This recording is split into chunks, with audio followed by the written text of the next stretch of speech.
Nope. All right, folks, I'm calling to order this meeting of the Finance, Taxation, and Assessment Committee. Present are committee members Farrell and O'Brien. And also present is President Ellis, President Pro Tem Conti, Jack, Flynn. Sorry, Mr. Strong, the blank. Ms. Fahey, Mr. Ballerin, Mr. Igo, and Mr. Kimbrough. We're here to discuss the budget for 2020 for the Albany Police Department. That is included on pages, starting at page 35 of your budget. We will also be discussing the bonding ordinance. Ms. Pardo, is also here. And we will also be discussing the bonding ordinances.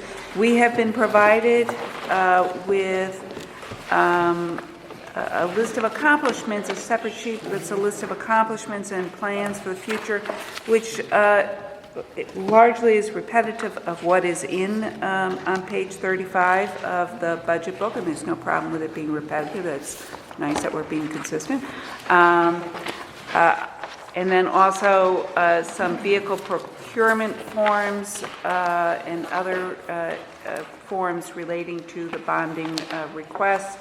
I have also provided some information because we've had some discussions in caucus with regard to staffing issues, and there have been public meetings in which this has been discussed, in which Mr. McGee of the Police Officers Union has provided some information. I've shared that with the police, and I'm not sure whether or not today we received the prospectus for 2020. I'm not sure if there is now an intention to discuss that. We did ask for information to be provided in advance, and this is a 50-page document.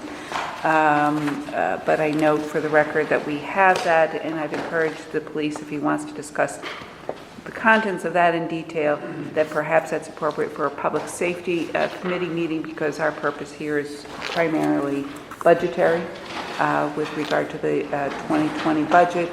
Certainly there may be some initiatives in here that you want to discuss that have budgetary impacts on it. I know that the budget is also contained in the last few pages, along with that preceding that, some information regarding the bonding, which is also duplicative of the separate forms that we have been provided. With that said, I'm going to turn the floor over to Chief Hawkins to present what information he believes is appropriate with regard to the police, the proposed budget for 2020. Welcome, and thank you for being here. All right, thank you, Madam Chair, and good evening to Council. And so I just want to start off by saying that, first of all, I apologize, Madam Chair, for not getting the prospectus to you on time. And most of the information that I'm going to talk about won't directly pertain to the prospectus anyway. But I'm glad that you have it so you can review it at a later time. And I'll take your advice, and I'll get with the Public Safety Chair to, if there's an appetite to have some further discussion about that. All right. But the other, all of the issues that we have pertaining to the budget can be explained outside of the prospectus. And just want to start off by saying that our budget was designed in order to satisfy, in order to accomplish our goals for 2020. And I believe that the council has the goals that we have for 2020, and we have a number of them. And so when we were constructing our budget for 2020, we were doing it with the goal of making sure that we accomplish a number of different goals, including training, community policing, staffing goals, a training facility, traffic unit increase, and other internal operations pertaining to professional development and some of those other things. But I just want to highlight just a couple of things that directly impact our budget, and then I'm sure Council has some questions that directly relate to the financials that we'll have. But in terms of some overall big picture things that we were looking at, we were constructing our goal. One of the main things we were looking at was how can we put together a system that will allow us to get to full staffing. Right now, the major challenge in the police department right now is our staffing situation. And I'm sure council has heard that quite a bit. Right now, our proposed budget is asking for full staffing at 342 sworn officers, and right now we're running a little bit under 300. And so, as council knows, that's presenting a lot of stress on our officers. It's creating a lot of other internal stress within the organization, and so our major goal right now is to present a budget for a requested budget from council that will allow us to get to full staffing. And one thing that will facilitate that is the acquisition of a facility that will allow us to train upwards to 50 or 60 recruits at a time. Right now, we are constrained by only being able to train 20 recruits at a time in our internal academy. And we're in the final stages of acquiring a facility that will allow us to train enough officers to get us up to full staffing, but also as we move forward in the years coming, anytime we have these sorts of challenges and staffing shortages, and we'll be able to quickly have a recruit class at any time that we choose to get us back up to full staffing. And this also will provide, we're hoping, in our plan, if this comes about, is for it to create a revenue stream for the city as well. Because what we're anticipating is that there may be an appetite for other agencies in this area to train with us if we have the capacity to train some of these other recruits from these other departments. The Zone 5 right now is where most of the agencies are going, but there's some challenges that Zone 5 is facing. And the agencies that are attending Zone 5 realize that, and they're seeing the benefits of training and having their recruits trained by the Albany Police Department. And so if we have a facility that has the capacity to do that, we can charge these agencies to have their recruits trained by our staff. And even when we compensate for the additional staff that may be needed to do that, it still will provide a positive revenue stream for the city. So that's one of the things that we're looking for as well. Community policing is huge, as the chair of ACPAC just talked about. It's one of the things that this police department, this community has been recognized nationally for. And one of the things that this budget that we're requesting will allow us to do is to really expand the community policing concept that we have in the city. Right now, we have a unit that is solely devoted to community policing, and we have officers that are working into patrol that just don't have the opportunity, don't have the training, don't have the opportunities to get out and do regular community policing type things. And so what this will allow us to do is to have some of these officers trained to not only handle calls for service that arise, but also to start working with our neighborhood engagement officers and our beat officers on a regular basis so that we have a more comprehensive community policing strategy. And then we're looking at a budget that will allow us to expand our traffic unit to respond to some of those traffic calls from services that we're seeing. I'm consistently hearing that the community wants to see more traffic enforcement in all areas. And so this budget that we're requesting from council will allow us to make some substantial changes with our traffic unit that will allow us to handle and to conduct a lot more traffic enforcement all throughout the city. And so those are some major things that we're looking at. I'm going to turn it over to council for some questions that you have about any specifics regarding these or any specific budgetary or fiscal questions that you have. If I can start out by asking where in the budget is the money for the training center? And that, Is I'm that going to... under contractual expenses? Yeah, contracted services. So I'm looking at one line in particular, contracted services on page 37, that has about $64,000 added. Is that where? 64 added, is that what you're, I'm sorry? Yeah, about 64. Yeah, that's not the amount that was put in there. I believe it was 200,000 was put in for that. So where would that be in this? It would be in that line. There was just probably an adjustment to other lines. It's not, contracted services wasn't consistent from, one year to the next. There could have been some savings. I know that the computer unit has identified savings this year, so that probably carried on through 2020. So in other words, when we're looking at just a net, we're looking at a net increase of 64,000, so that if there's 200,000, you do believe that this fully has in there the cost associated with leasing this? Yes, and then amended budget may also include adjustments that may have been made for grants that were received in the middle of the year, so, and we never budget for those because it's unsure if we'll receive them, so it is closer to a $200,000 increase over last year's adopted.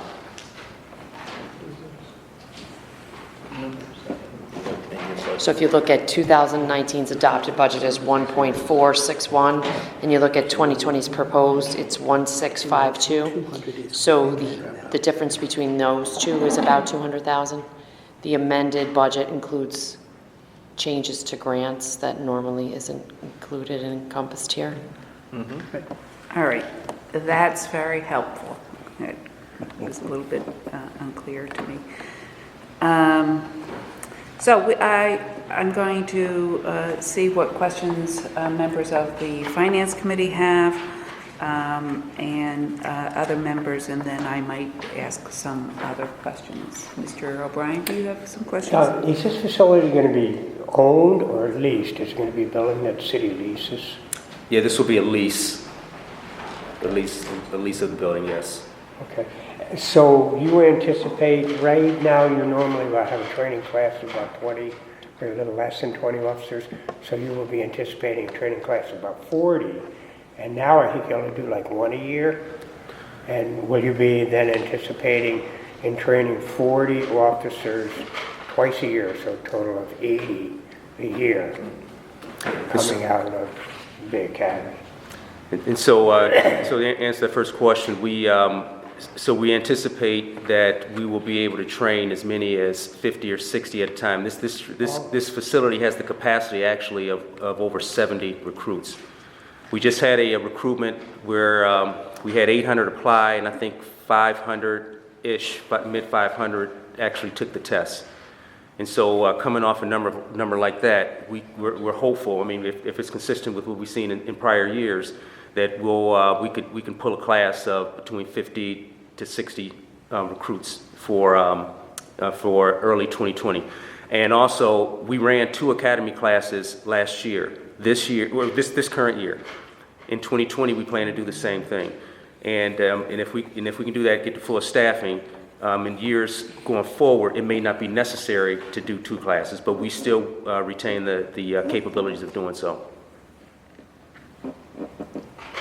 Ms. Farrell, do you have any questions? I don't. Mr. Igo? Yes. First of all, one question about grants. I see you have somebody doing your own grants, but it's different than the grant writers that the city hired, people have their own in the police department? Yes, I'm sorry. Go ahead. We hired a Oh, grants okay. project coordinator, so that, it's actually Leah Golding, and she is managing the programmatic and fiscal side of the grants. We took 2 positions in the 2019 budget and amended those and made a position for specifically grants, and the other position for it's software and administrative support, but it'll be basically to support Kronos and ERP for the department. There's been enough need for that due to the amount of people that we have. So as long as we're on that, could you point to where those positions are on page 36? Leah's position is the grants project coordinator, so it's 1, 2, 3, 4, 5, 6, 7, 8, 9, 10, 11, 13 down. And then software and administrative support specialist is about 10 down. So those were changes that were made in this budget, and both of those individuals were hired this year. And what positions were eliminated for that? The chief financial manager and the fiscal analyst. So I know that the fiscal management has been challenging for you.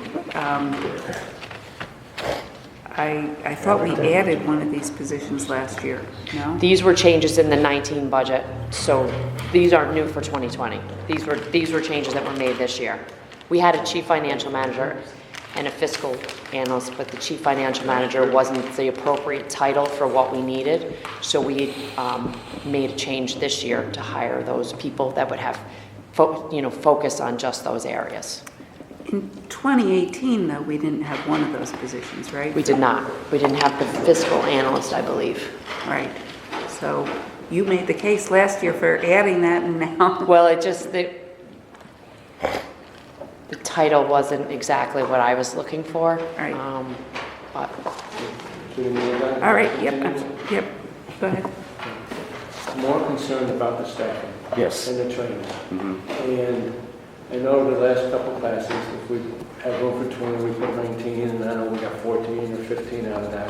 And then the last class, what happened to that? I know the numbers weren't out of that well expected either. So that's a concern. So I think we do need a big class.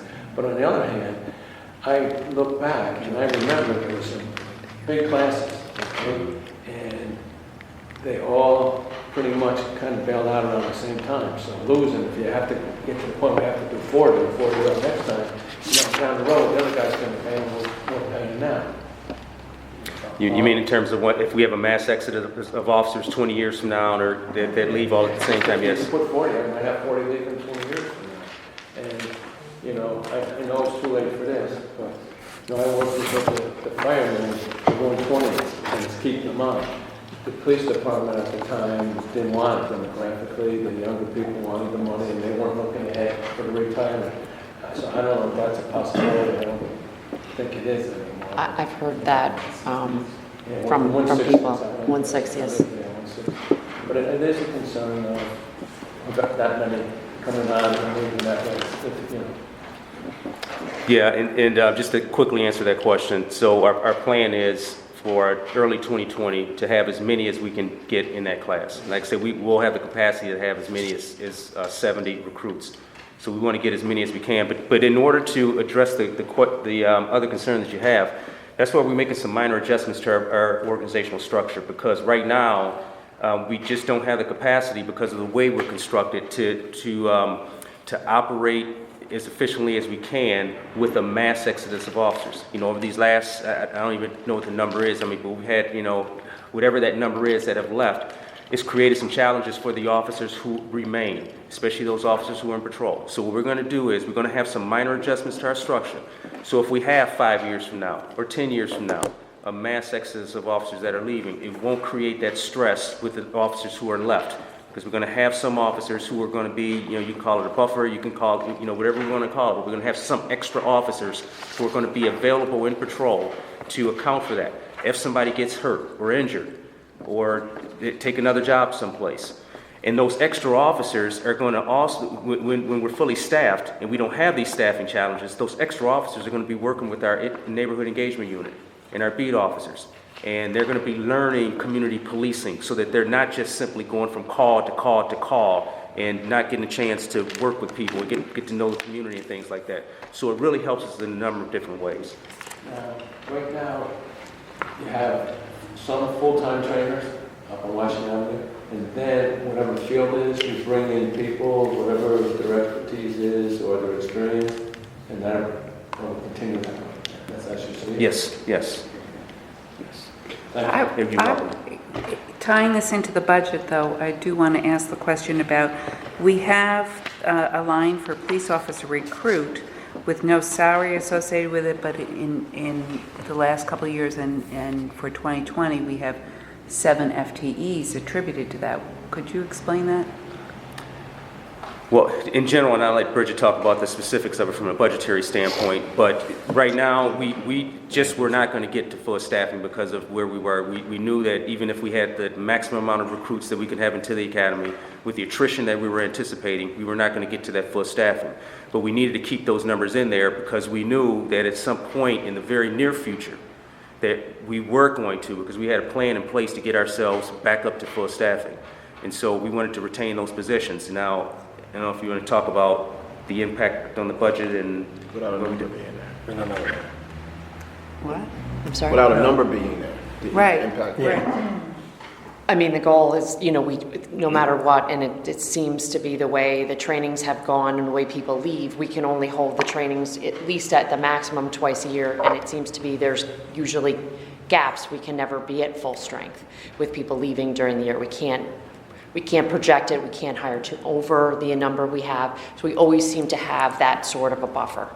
So that was the agreed upon number we could hold. We could cut back, I guess, temporarily until we caught ourselves back up. So the interesting thing is, we wind up with 396 people at the bottom of this column, but that includes 7 positions that there's no money associated with it, meaning you don't intend. Well, there wasn't last year either. Well, I know. Yeah, I was like, not last year, and I just went through last year's budget and I saw for 2018, we also didn't have, we had the same kind of entry. Well, and at this point, we have 47 openings, so 7 isn't gonna. Officer openings. Correct. So, but the other thing about this that strikes me is above that is we have police officers grade 1 through 4. What is the difference between that and recruits? We don't have any. Their salary, I mean, as you're hired, when you start at the academy, you're a recruit. 6 months in, if you pass and you pass the academy, you go to entry level. 1 year after you're hired, you go to grade 1. So it's just the budget book was designed to just put all the levels kind of in one line, because they vary. They step at various times during the year based on when they're hired. We've brought laterals in August, a few years back. We have hired in October. We've hired in January. We've hired in June. So rather than try to identify exactly, it just was easier to lump all of those into one line, showing the salary range of what are. So what is the salary range? Here, So when you're in a class, 46 to 66. that's in the class, So I still, then when you get hired, it's, I'm still. Right here. Yeah, no, I know. 7 people that were not- that's when you're in class, then you should say there's a phase 1. So they're not, the recruits aren't lumped in with the police officers? Yeah, because they gotta be someplace. Well, it is a weird thing to have like 7 people that you're just not paying. And they do pay them if they're in the academy, so that's the Nick, you issue. want to speak to that at all? That's the issue. If you have 12 people in the academy, Yeah, just. you're gonna Can you come up here? Otherwise I can't hear you. For some. So where the money gonna come from? We need a lifeline. 12 people in the academy, where's it gonna come from? There's no, I mean, where is it? Where it come from? Phone a friend. Phone a friend. What's the question? The question is simple. If you have 12 people who are 7. recruited, well, 7, where's the money gonna come from to pay them? Are not paid. In the academy, I mean, that's a cost. The overall breakout for the salaries for the department is just a result of the number of FTEs times the rate for each position. And when we're doing the budget, we're looking at how many officers we have at current grades, what we anticipate, who's going to bump up, whether they're going to bump up before July, whether they're going to bump up, in December. So based on their hire date and stuff. So, and that 7 is a number that's not budgeted for, but should we anticipate that we can get full staffing up to that level, that's, a budget change that we would make at that time. But as Bridget had said, traditionally, just even hiring a class that would bring you to full staffing, losing that many people during the process, it's something we've traditionally always had, is a vacancy of at least around 7. So I'm still trying to figure out, when you do have 7, where's the money come from? Basically, all of the. Because it's not budgeted, so where's the money come He's saying we would make the budget adjustment. Change. Okay. So, if I understand it correctly, all of your recruits are being counted as part of your 272, correct? Their salaries are part of that, and if we ever were at full capacity, we would have more than 272, that's when we would put the money for the recruits with the seminars. Is that correct? Yeah, that's what it is. So when at that point, I guess, so basically this line should not be here. Yes. That's, all right. That's No, basically- because truly we should be at 342. I mean, But then like, there would be money there. They didn't want to show a permanent reduction in the number of officers in the department. They wanted to say, you know, if we thought that we had the capabilities to get up to that number and that we weren't going to have, you know, that many dropouts during the process. We just wanted to show the room for growth and that, you know, we can get back up to that number, but traditionally. So it's a place. So, but it is a fiction to say that you are budgeting for the full complement of officers. Those are not budgeted for, correct? They're not. Right. Okay. It's just confusing. Should Unnecessary. So what it should be in a little, it should be recruits, grade 1 to grade 1 to 4. That's what it should be in a little bracket. It should include the recruits, should be recruits. I feel like it just shouldn't be there, and like, Looks maybe weird to another approve little budget blurb for that that. should be there, but whatever. Now But we it's- we don't want to permanently change the staffing level. The staffing level is approved for 342. So if we could possibly get to that point that we could fill all of those positions and maintain those, then we would ask for financial support for that. Gotcha. But we Right, and at that traditionally have not gotten to stage, that point. I guess that it's just it's a nuance of, I don't, to me, if I'm looking at a budget, I'd like it to make sense. Yeah. And having, I don't know 7 people that are willing to work for free, and that's what this budget says. Looks like it. So that's basically, I understand what you don't want to lose those people, so when you want money for them, bring them up. Because we are fully excited to staff the police department. I think that the Common Council has said that over and over again. We want that, so, and I believe the mayor's office wants that too, so we're all on board. It's just nice to have something that makes sense budget-wise. So I want to note too that we have a challenge line of savings for $250,000 in savings. In the past, that's been $500,000. And the challenge line or vacancy savings line might be a more appropriate place to put that because we actually anticipate that. We have in our another place of the budget we have for all other departments except for I think fire, we have a total of anticipated vacancy savings that helps balance the budget. That recognizes that it's silly to raise taxes when you recognize that some of your positions are going to be vacant, but you still intend to fill all of the positions that are in the total budget. So we are treating the police department differently than how we treat vacancies in other departments. So it should go in that vacancy line. Yeah, it is. Are we ready for more questions? There's no.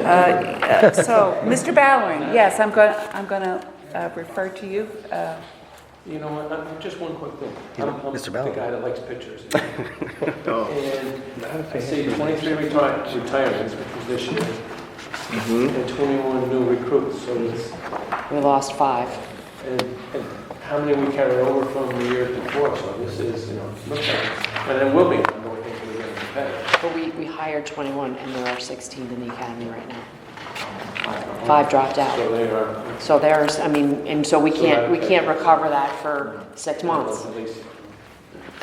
And And then, the- and they're not even on the street as, you know, helping out really for months after that.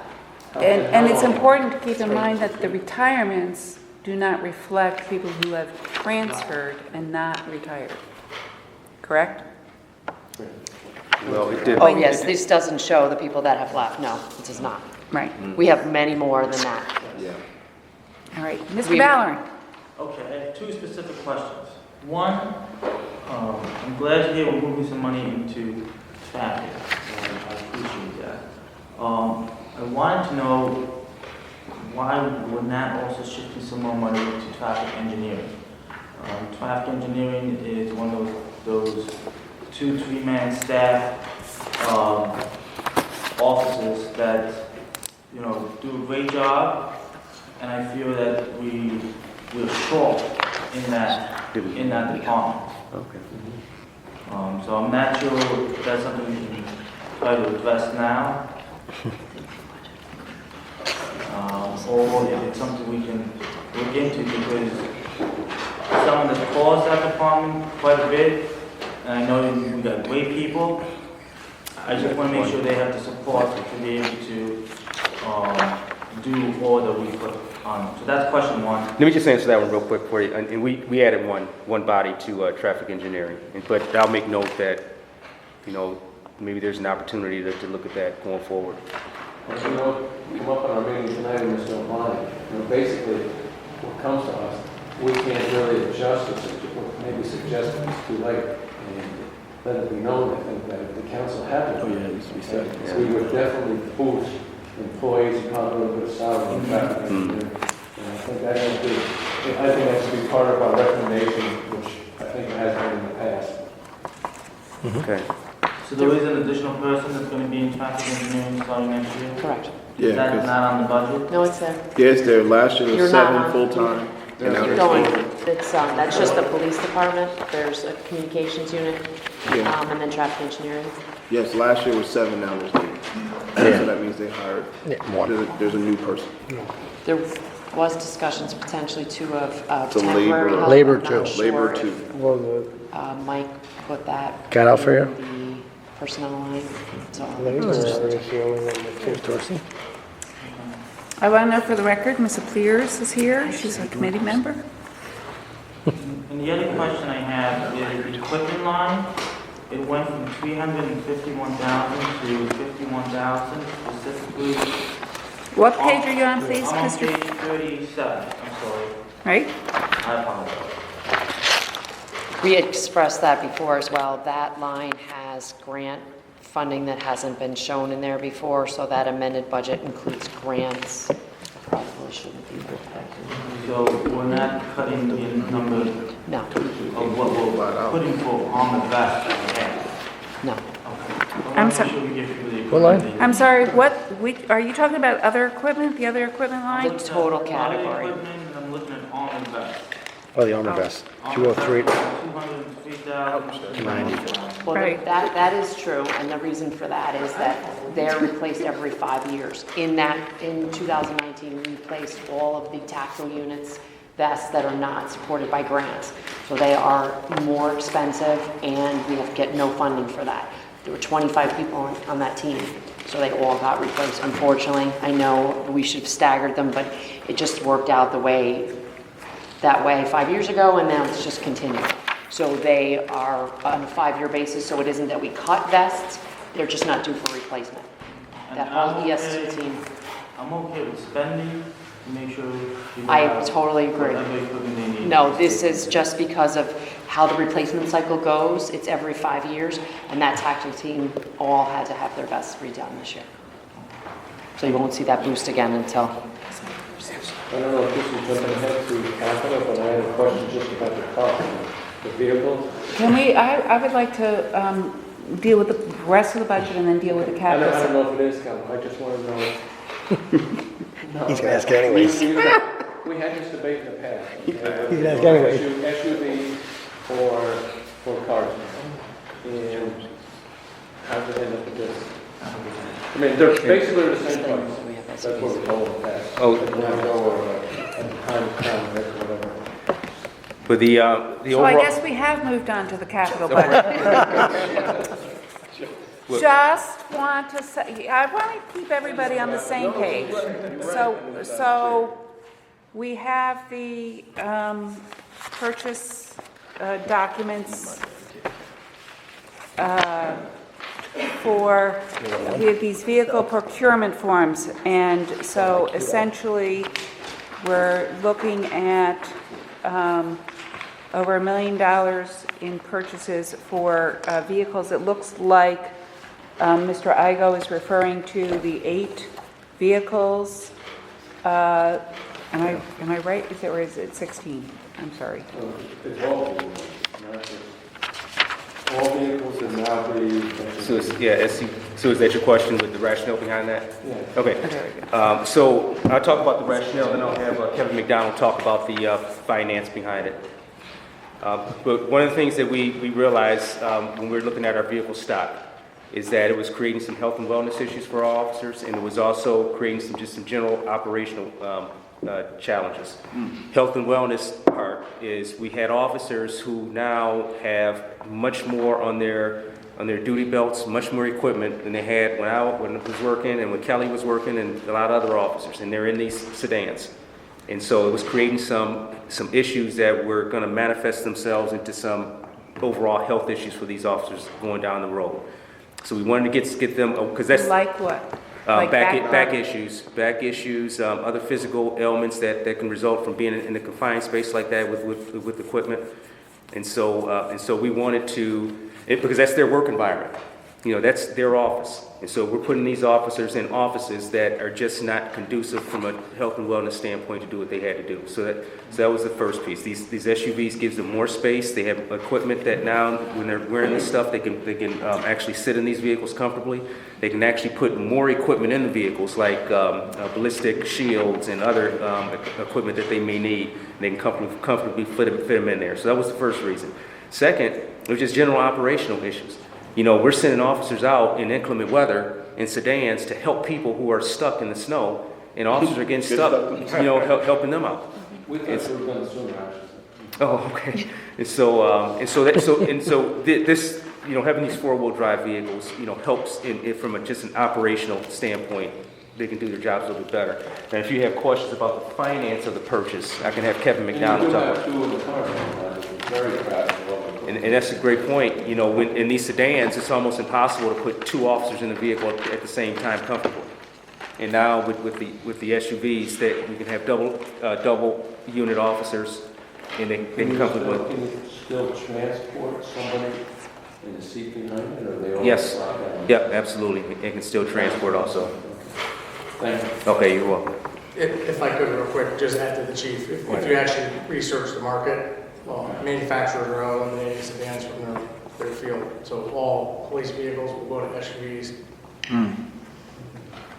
So like eventually, 10 years from now, all patrol vehicles will be SUVs.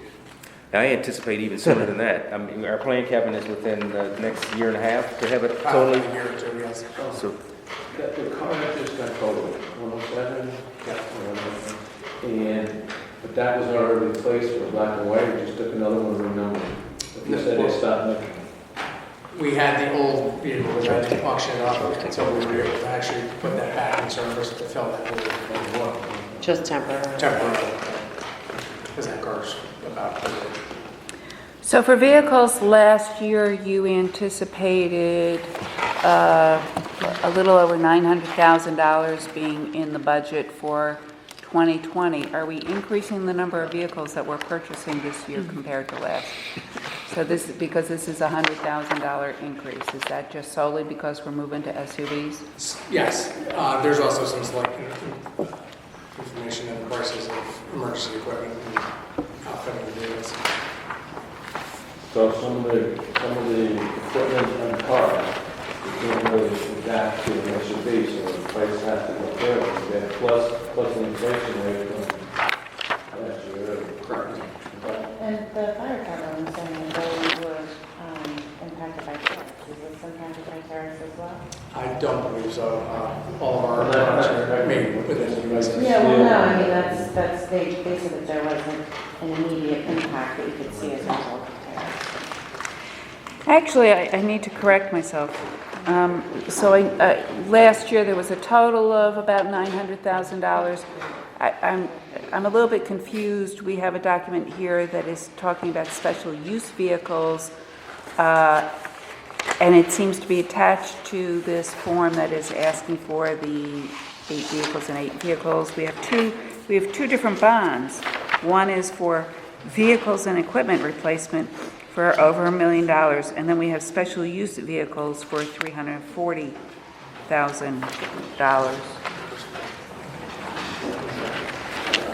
We just asked, we're just gonna put the ordinance together for one. But why from last year we didn't project the special use? The one bond that we're asking for is basically patrol vehicles and detective vehicles to be replaced at a total of 16. The special use vehicles are special vehicles within the specialized units that are required for special tasks. And the reason I separated them is because the definition that was given me, that the life cycle of the special use request are longer than actual patrol cars. Usually we'll get about 3 to 4 years, good years in frontline patrol with the new vehicles due to the amount of wear and tear that are put on them because they're operating 24/7. The specialized units are requesting stuff to replace older vehicles that have high mileage with a high maintenance cost, but they'll tend to last upwards to 10 years because they're not utilized as much as a frontline patrol vehicle.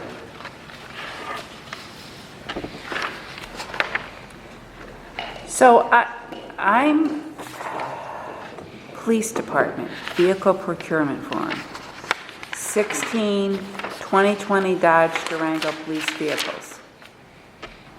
Are those the special use vehicles or are those? Those are patrol. Those are patrol. Okay. And I'm going through this. There's no place where this is totaled up in here, so I'm looking at this and it looks like marked vehicles, 12,500 times 8 is $100,000. So I'm eyeballing this and it looks like it's. Those are probably estimated vehicle upfitting costs. Those are As quick. far as vendors and materials. That's the additional. Correct.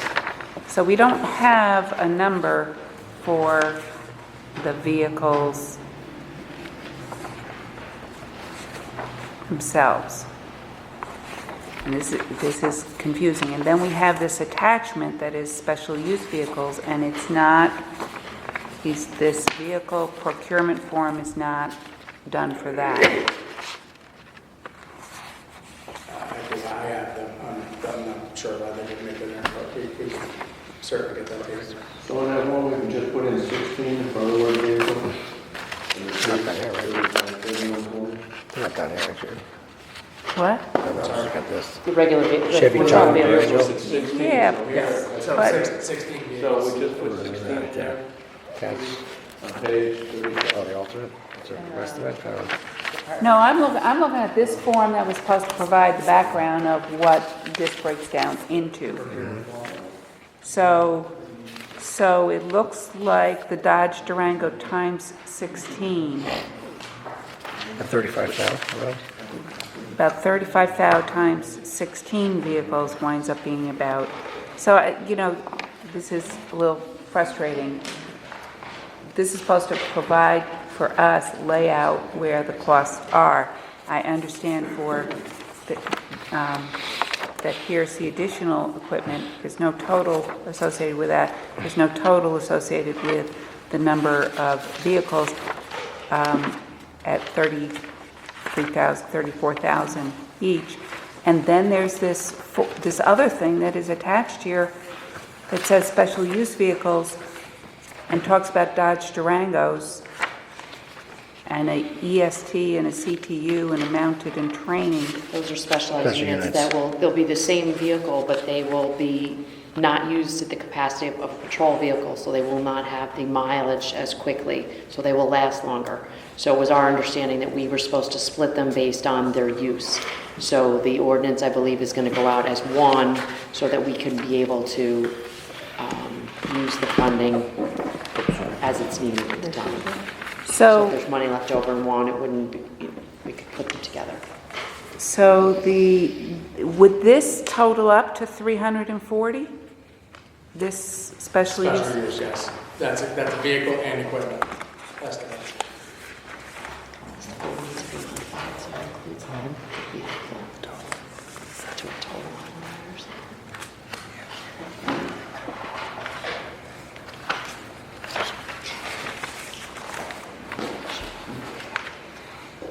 Okay, so I'll have to go back and do that math. Can I ask a question? Yep, go ahead. Like you're getting a certain amount of new computers, new license plate readers, and a certain amount of radios. I'm assuming even though the patrol vehicles were sedans, you can convert the computers, license plate readers, and radios to the Well, SUVs. like last year, our patrol vehicles don't retire after 3 or 4 years. They get put into a reserve pool. So that equipment follows that vehicle until it's no longer useful. And warranties on all that equipment are worn out, and 90% of the stuff doesn't work anymore. So what we're doing is outfitting the new vehicles, putting them in front mount. The old vehicles were in a reserve pool, they're still utilized until they become a heavy burden on maintenance costs and mileage, or just don't run anymore. But don't cars wear out quicker than license plate readers? License plate readers are saying that that will stay on that vehicle because they're attached to the vehicle. So they will stay on that vehicle for as long as that vehicle is in the department's hands. We're going to keep the vehicle longer than the 3 to 5 years. We're just going to redeploy it somewhere else. So that equipment is all going to stay in that vehicle. It's going to be repurposed to another unit. So it can't be in a reserve pool without all the equipment. Correct. So we have to keep the equipment with the. Correct. And plus, the equipment also does, with the way the technology is, it's, every 3 years, we have, even yearly, it needs to be updated. But as we replace the car, we replace with the new equipment. So back to, now that I've established that this does not relate to that form, although I had anticipated that the budget office was going to be providing us with like separate forms for each one of the purchases that provided all the information. It looks like we're at a little over $1.3 million this year, whereas last year we projected we were going to be about 900,000. It was 875 for last year. We were able to get, I believe, 13 or 14 vehicles upfitted with that money.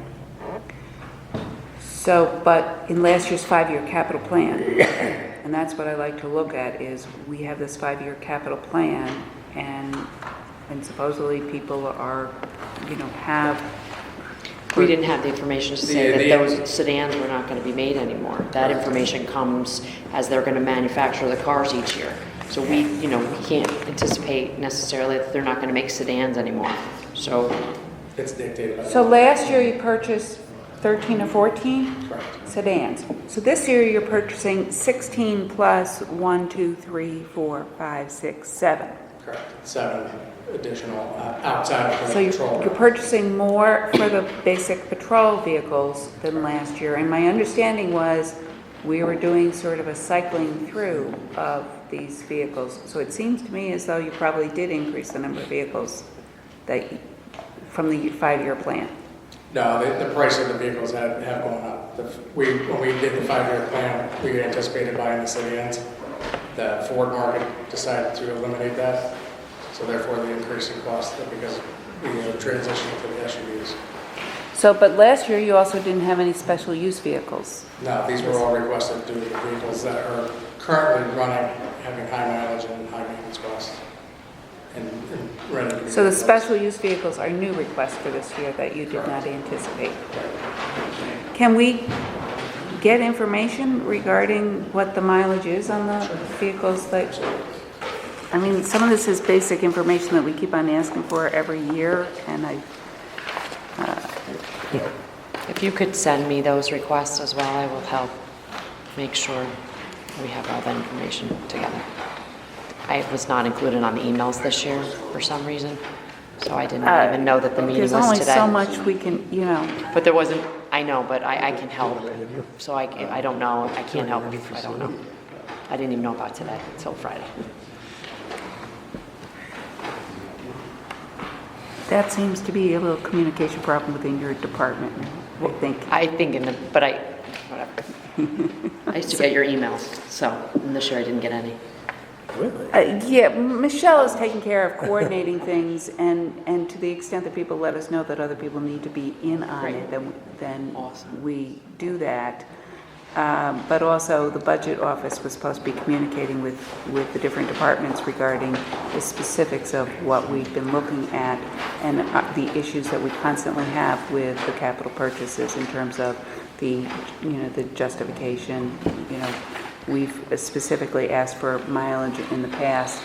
At some point you'd think that the justification is supposed to be here for us when we get it. Okay, so send old emails regarding, we don't have large staff here.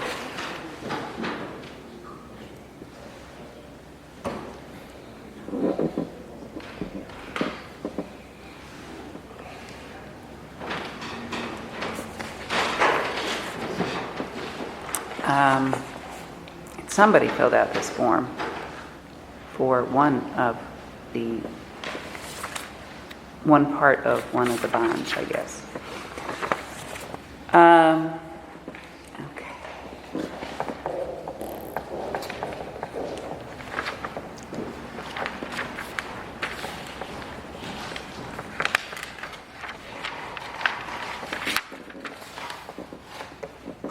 Anybody else I should be including on my emails?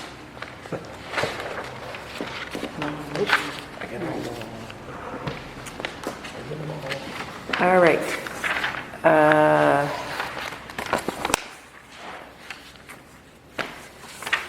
Before we go on to the other capital purchases, I just want to cover a couple other items. I don't know if anybody else had any other questions regarding the budget. The pages 36, etc. I noticed that the total amount for salaries is down $300K. Is that just simply because we've moved away from, we're going to be having more level 1 officers? That's exactly why that's done.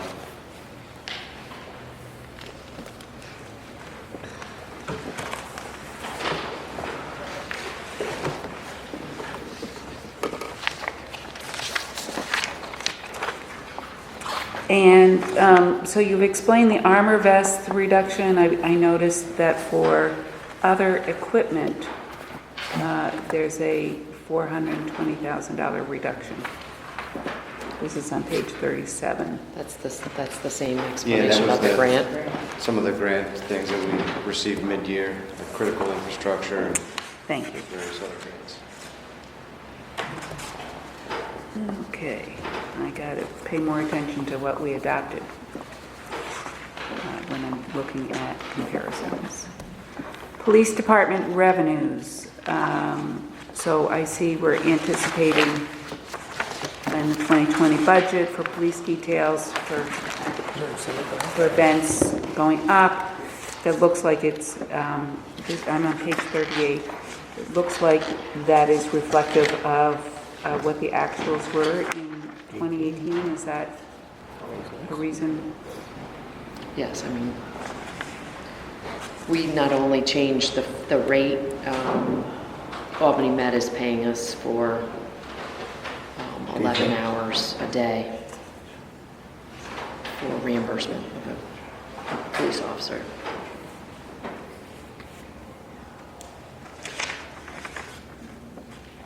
And where is that person stationed? In the emergency room. Is that? Yes. Yep. I've seen them. But there's other hospitals that have gone to that. I know I know one of our retired guys is at Samaritan. Red light cameras, we have can't speak to that. $150,000 in there. What is that about? We have engaged a collections agency for the red light cameras, and we also anticipate a small percentage of red light camera revenue, the contract renewal. Oh, it's up for renewal this 2020. Yeah, I'm not sure. I know that there were some short extensions done to it, and I'm not sure if that had been finalized or if that's still in one of those extension periods. Did our legislation have a sunset on it? I don't think so. I don't think it did.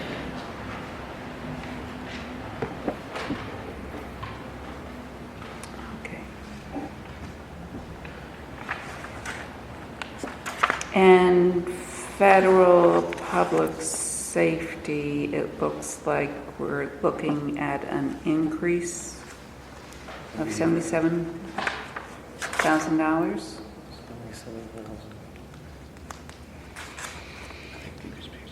Yeah, well, the actuals are at 284, so I believe the marshals was one of those agreements that we have that was a large increase. Do you remember what it was for the marshals originally? The reimbursement, what was the original reimbursement for the marshals? The maximum reimbursement for each? No, what we used to get, what the original agreement with them was, and then it got raised to like 90,000. Yeah, I can't remember. And then we also have another relationship with them under a different umbrella. So we have people that are working on an overtime basis. You know, they're assigned to us, but they work on an overtime basis to support some of those task force. So they've entered into new agreements. So there's one, it's called Safe Streets. That's FBI agreement. FBI Safe Streets is a new ad. And I know they're looking to do 2 other agencies as well.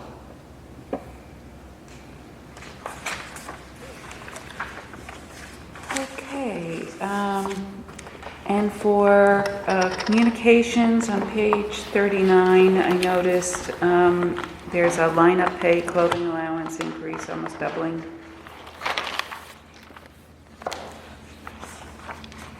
$51,000.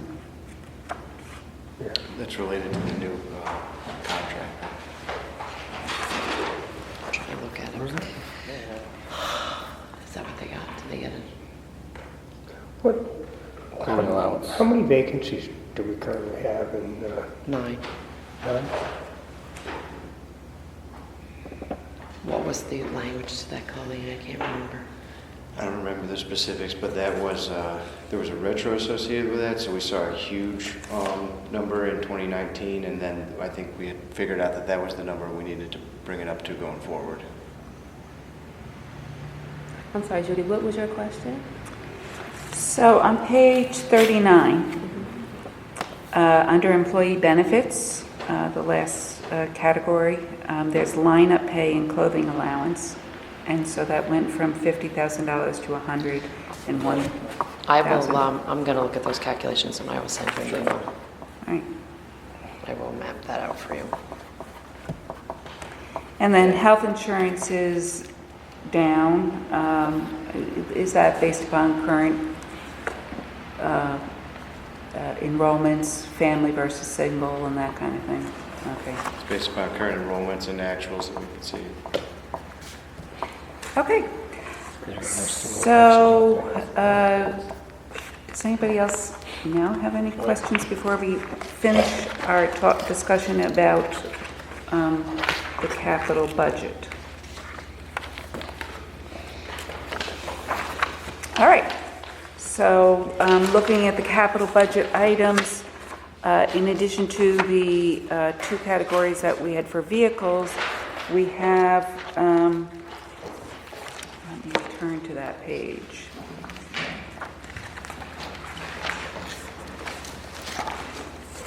I'm looking at page 87, and we have, let's do the easy one first. I think the APD Intervid surveillance system, we have $564,000. Last year, we had an extensive conversation about that. This is updating our camera system and a lot of the software. There was some grant funding associated with that, and we did have you guys talking to Chris Spencer about using the smart nodes on the new city lights, and it was determined that that would not be a nice mesh at that point. So we, at that point, were looking at a several-year commitment for this, in which it was laid out in the capital plan that last year we were going to do about $1.1 million, and then for this year and the next 2 years we would be doing $564,000. And so I think essentially we made the decision last year, and I'm laying out that background, and I just want to see if anybody then with that background has any additional questions about that. See, I told you that would be an easy one. Thank you. I just, a quick question on it, but it's, I'm sure all three of us probably follow up, but there's, in a neighborhood association meeting, there was some questions about potentially having cameras in an area.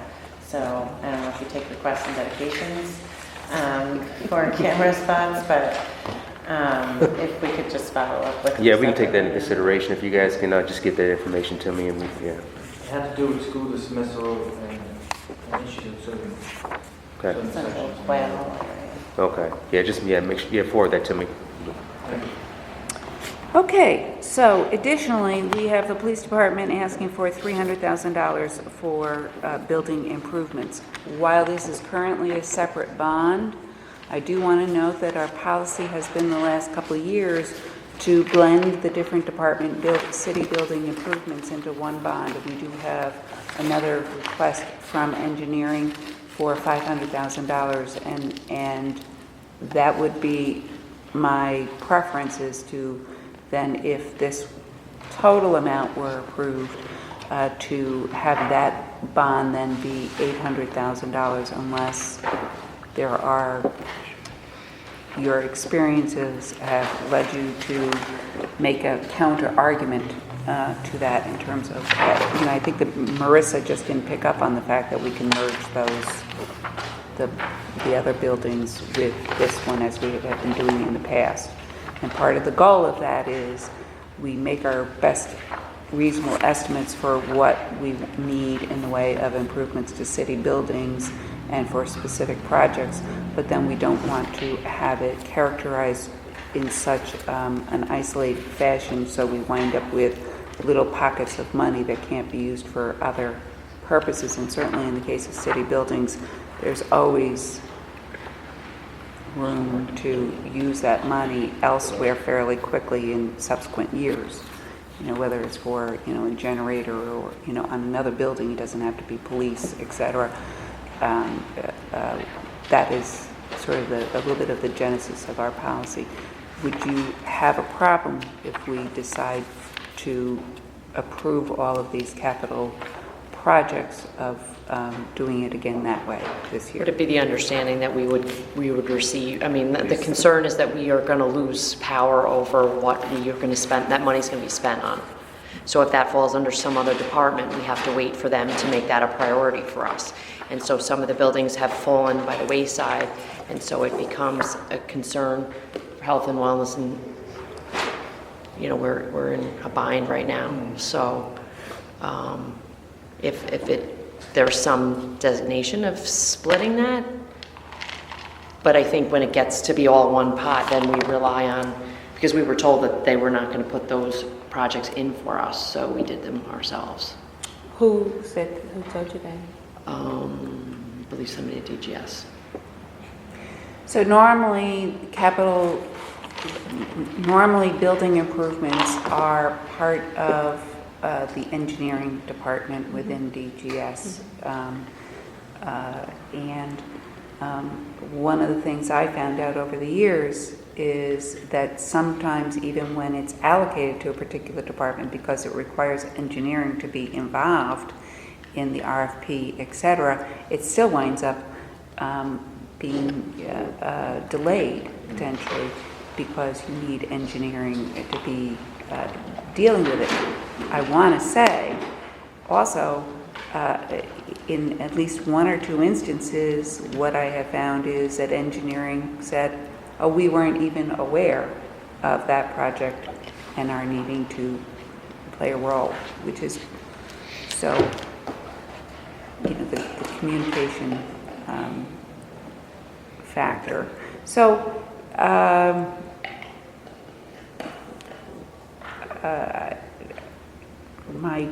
my general sense from a legislative financial standpoint is having the bonding be one bonding is the appropriate way to go.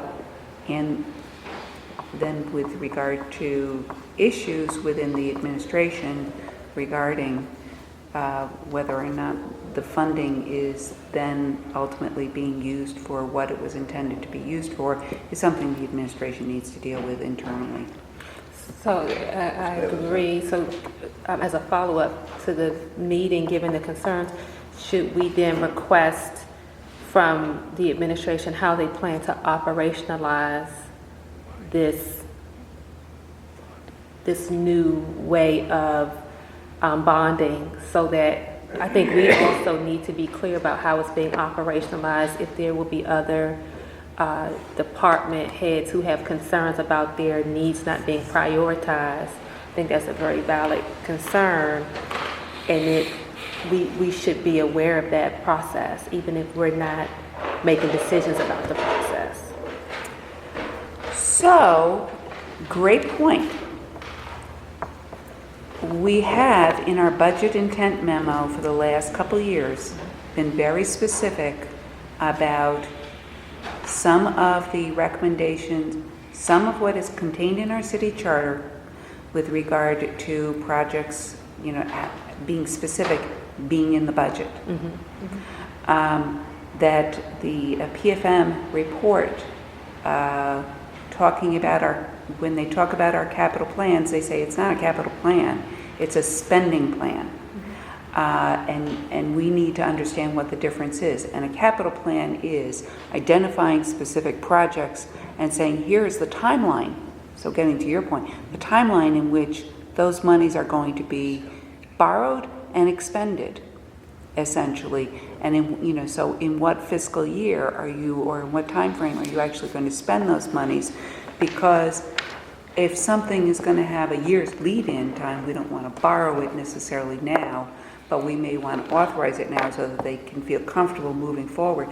So there's all those different things that we have been very explicit about what we expect in the budget. And one of the frustrations I have is I'm dealing with this information here without us having the capital plan in the budget. And tomorrow we're going to have a meeting with planning, in which planning is going to be bringing forward additional things that are not in the 5-year plan, that are not in the capital budget, that were intended to be in the budget, because we don't have a capital plan, we have a spending plan. So all they're putting in the budget is what we're spending money on. They're not putting in the budget what all of our capital improvements are and where the different pockets, the money comes from in the different pockets, so that we can see the big picture of all of the improvements being made in the city and maybe have some input into prioritizing that, etc. So I think we have been working hard, and when Mr. Blaze was here a couple months ago and we were talking about the budget, I provided him with a copy of the budget intent memo, and I said, please, please, please take a look at the capital plan comments that we had, because this is a great frustration. And it is contrary to what we are doing is contrary to what the OSC recommends, what PFM recommends, and what's in our city charter. So we can try it again, but and I am, I intend to keep on making this case for us doing what is fiscally appropriate with regard to a capital plan, because we should be looking down the road and we should be having a clear idea, and we shouldn't have another $400,000 in this year's budget for APD vehicles. Right, and I hear you, Judy. I just think from a systems change perspective, the information that we're talking about in terms of the concern about the who, because you talked about the what and the when in terms of spending, but even the who is responsible for prioritizing the various pockets of money that need to be disseminated to the various departments. I don't know if that necessarily should be laid out in the budget per se, and maybe that's supplemental information that should be presented with the budget, but not necessarily baked into the budget. And so it's clear the who, the what, and the when, again, not just for us, but for the departments. And that sounds to me like an easy ask. To ask the administration, especially so that the department heads can have that information for future planning and decision-making. Mr. O'Brien. For the proposals that they have for their Arch Street station, wasn't there a savings on what we bonded last year for the new roof on the Delaware Avenue Firehouse? And didn't we do it in such a language that could be applied to this, or did we? We have been, again, doing the broader city buildings, and one of the things that we have requested repeatedly now is a listing of all existing bonding accounts and the balances that are in them.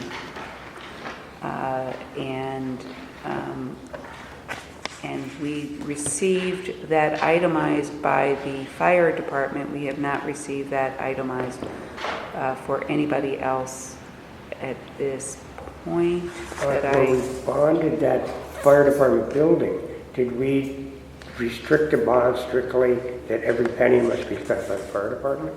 No, I didn't think so. Right, no, we specifically changed it. That was a crisis situation in which my gut was that the bond amount that we were authorizing was a little bit generous. But specifically, Randy Milano in his budget for engineering has noted that there is money in existing accounts to cover some of the projects this year. It makes it very difficult for us to make prudent decisions about these with the way the information is not laid out. And Ms. Clears, while I understand, while you are have some reticence about putting a lot more detail in the budget, the fact that we don't have each project in the budget and laid out in the justifications for it, and also where the funding is coming from. Where the funding is coming from is crucial to our fiscal situation, which is part of the budget. We will continue that conversation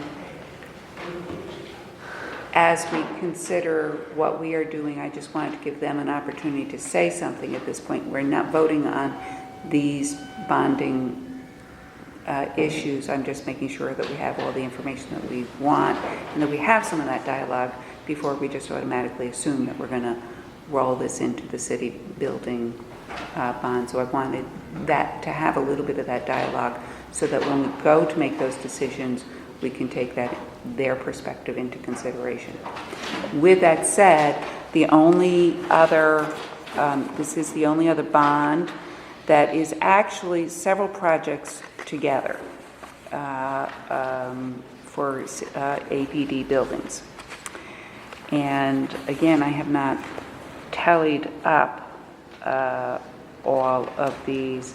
The largest amount of this $300,000 is for abatement and removal of paint from the floor of the men's holding cell. That's $200,000 of the $300,000 you're requesting.